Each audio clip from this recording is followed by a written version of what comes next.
Assalamualaikum warahmatullahi wabarakatuh. Perkenalkan, nama saya Putri Rahmawati Nurjana dari Prodi Pendidikan Masyarakat A1 dengan NIM 2103003. Di sini saya akan mencoba menjelaskan mengenai tantangan Pancasila dalam era globalisasi.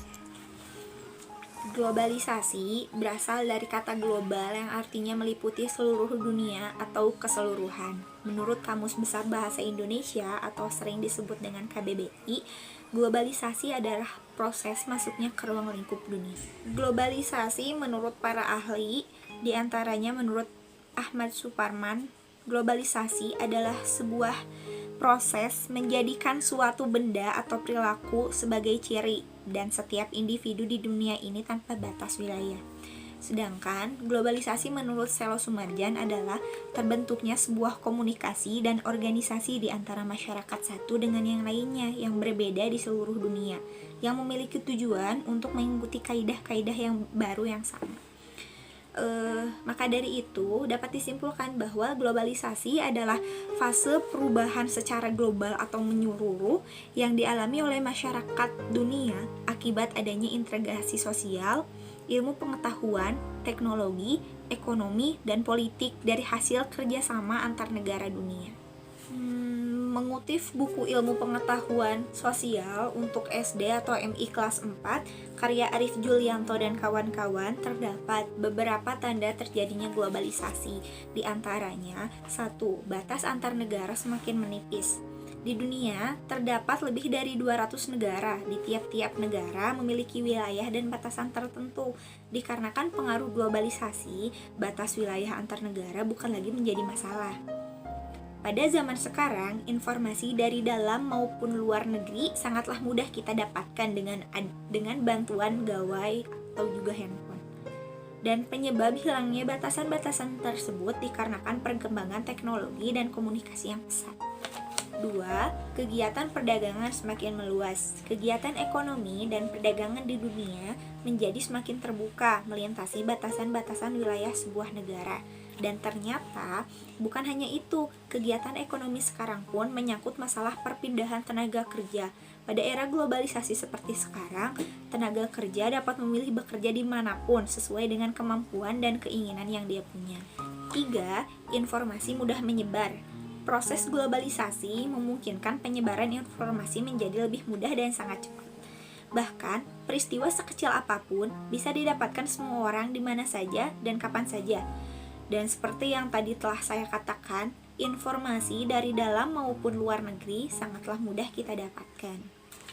4. Menularnya kebudayaan. Dengan era globalisasi seperti sekarang, kita sangat mudah untuk memperkenalkan budaya kita kepada negara-negara lain. Bahkan kebudayaan dari negara-negara lain pun banyak yang datang ke negara Indonesia. Dengan adanya globalisasi tentu menimbulkan dampak bagi masyarakat, entah itu dampak baik ataupun buruk. Di sini saya akan membahas beberapa dampak positif dan dampak negatif adanya globalisasi. The impact of globalization atau dampak adanya globalisasi. Dari sisi positif ada beberapa, diantaranya masyarakat menjadi semakin maju, teknologi semakin maju, lapangan pekerjaan bertambah, bahkan adanya pertukaran budaya. Sedangkan dampak negatifnya adalah lunturnya rasa cinta budaya sendiri atau biasa disebut dengan xenocentrisme, membanjirnya produk luar negeri, rusaknya lingkungan, meningkatnya kenakalan remaja, dan masih banyak lagi hal-hal yang lainnya. Nah, setelah kita mengetahui dampak-dampaknya, kita bisa sedikit menyimpulkan nih bahwa dampak negatif yang ditimbulkan oleh globalisasi dapat mengikis nilai-nilai yang terkandung dalam Pancasila. Mengapa demikian? Karena ketika diri kita bersifat xenocentrisme, di saat itulah kita mulai melupakan budaya kita sendiri, dan tanpa sadar kita melupakan sesuatu yang ada di dalam Pancasila dan itu seharusnya telah tertanam di dalam diri kita.